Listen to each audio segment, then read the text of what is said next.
Hola, ¿qué tal? Bienvenidas y bienvenidos a esta nueva microsesión en Ciencias Sociales.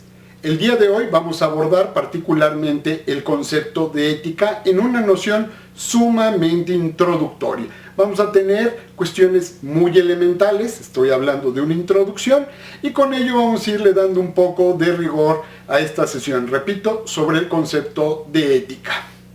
¿Por dónde vamos a comenzar? Por diferenciar el concepto ética de moral.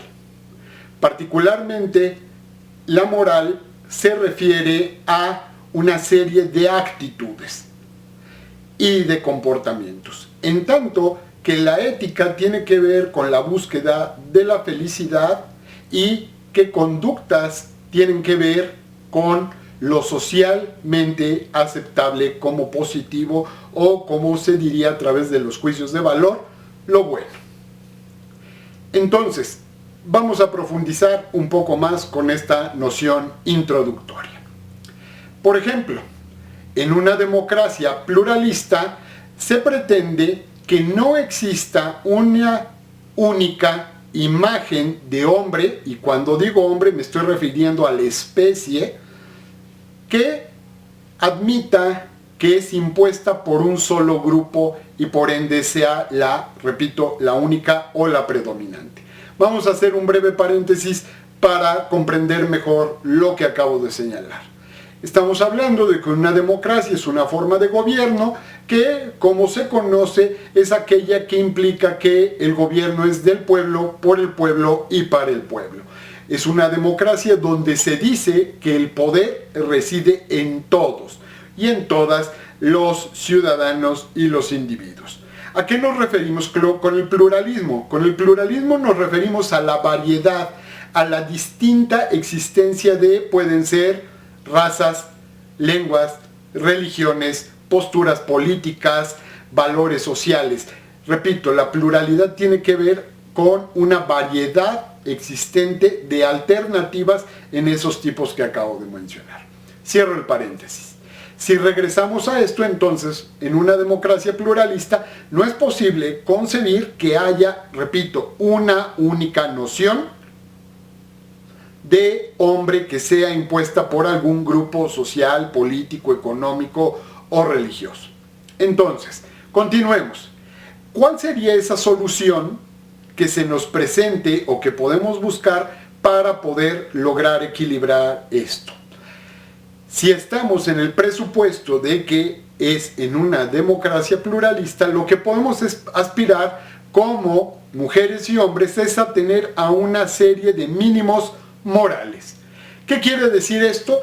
Que en una democracia se pueden transmitir principios, valores, actitudes y hábitos esenciales que nos identifican de manera general a los seres humanos. Por eso hablamos de una serie de mínimos. Dicho de otra manera, es un piso en el cual homologamos y de ahí partimos hacia adelante.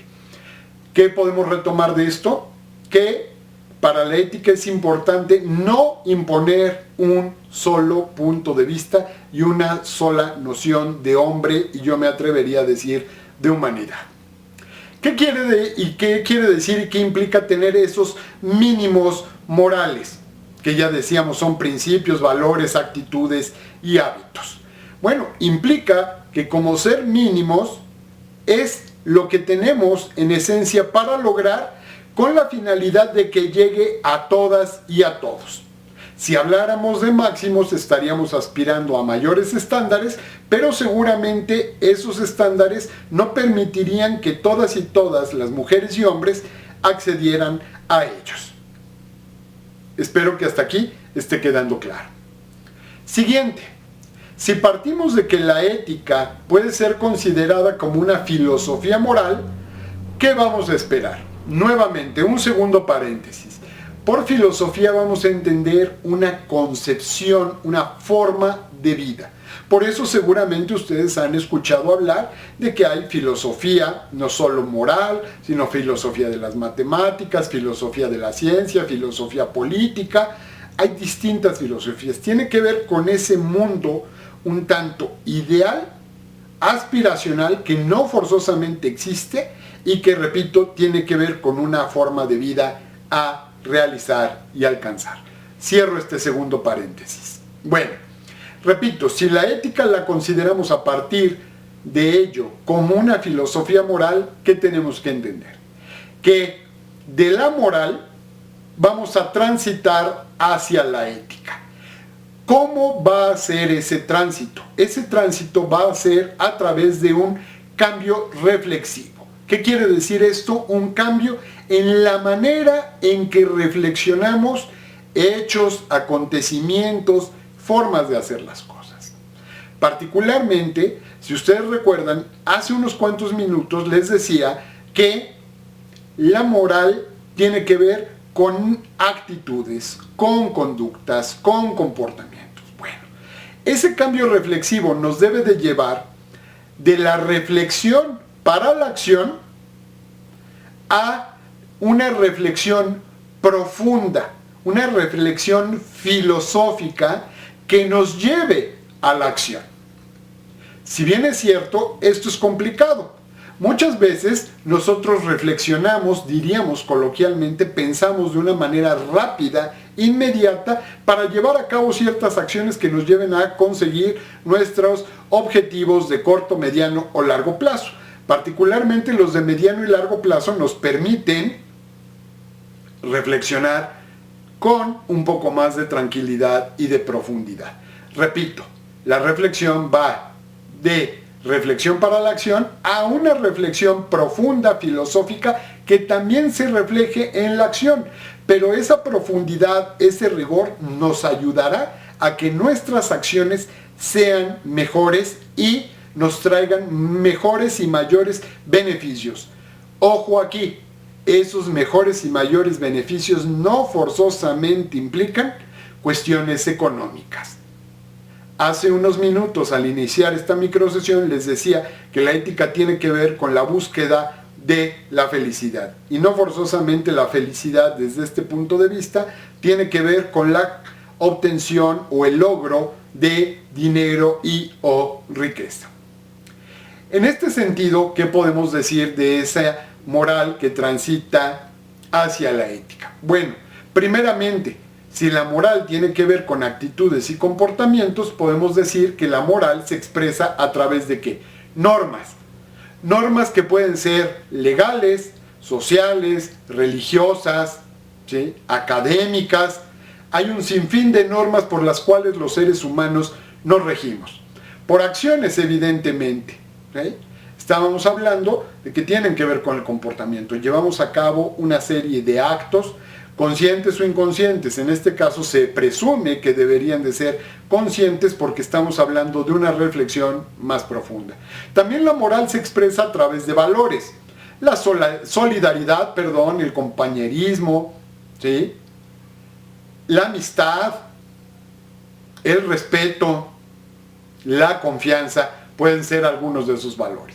Las preferencias. Todos los seres humanos tenemos preferencias sobre comportamientos, gustos, actividades, momentos de esparcimiento, y obviamente en la convivencia entre los seres humanos preferimos estar con aquellos que nos dan algo, tranquilidad, alegría, bienestar, etcétera, que nos están aportando algo que para nosotros es positivo. Y la moral también se expresa a través de estructuras. ¿Qué quiere decir esto? Bueno, estructuras sociales como puede ser la familia, estructuras políticas como pueden ser los partidos políticos. Ahí se expresa la moral. En este sentido es importante que tomemos en cuenta lo siguiente.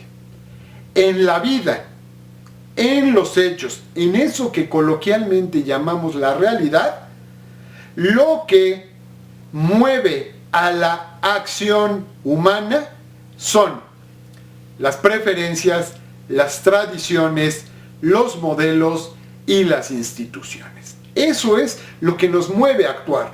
No siempre, desafortunadamente, partiendo de este argumento que estoy compartiendo con ustedes, quiere decir que nos van a mover las reflexiones. Las tradiciones son una serie de patrones de conducta que dan identidad a nuestra cultura obviamente nos identifican, como acabo de decir, pero no forzosamente traen consigo un patrón reflexivo, disculpen ustedes. En ese caso, también los modelos, bueno, pues hay una serie de modelos socialmente compartidos, ¿no? Siempre sabremos que, por ejemplo, socialmente rechazado, por ejemplo, la comisión de delitos, por mencionar algunos. Bueno, en ese sentido, como les acabo de mencionar, a veces, solo a veces, una profunda reflexión nos lleva a dirigir nuestras obras o nuestras acciones. ¿Qué quiero decir con esto? La distancia que puede haber en el mundo cotidiano, que es una distancia que nosotros, los seres humanos, podríamos tomar, ¿sí?, de esa realidad, de esa cotidianidad, nos ayudaría para tener una fundamentación más argumentada y que nos llevara a adueñarnos de nosotros mismos. ¿Qué quiero decir con esto? Regreso. Habíamos hablado de un tránsito de la moral a la ética y que este tránsito iba a ser a través de un cambio reflexivo y que ese cambio se habría de reflejar en una reflexión más profunda. Bueno, lo que estoy diciendo a través del argumento de Adela Cortina es que cuando nos distanciamos de ese mundo cotidiano y nos tomamos un tiempo y un espacio para llevar a cabo esa reflexión profunda y encontrar los elementos, los fundamentos argumentados, estamos abonando en un autoconocimiento, en la apropiación, o como señala esta autora que acabo de mencionar, el adueñarnos de nosotros mismos, el conocernos a nosotros mismos. Deseo que quede claro. ¿Con qué voy a cerrar esta microsesión? Diciéndoles lo siguiente: el quehacer ético tiene que ver o tiene un objeto. Ese objeto es el hombre. Y ese hombre lo que está buscando es aumentar o incrementar el saber de sí mismo. Ese es el quehacer de la ética. Repito, que el hombre aumente o incremente su conocimiento de sí mismo. No lo olviden. Por este momento cierro nuestra microsesión introductoria sobre el concepto de ética. Nos vemos en la próxima microsesión para explicar o continuar explicando este concepto. Muchísimas gracias.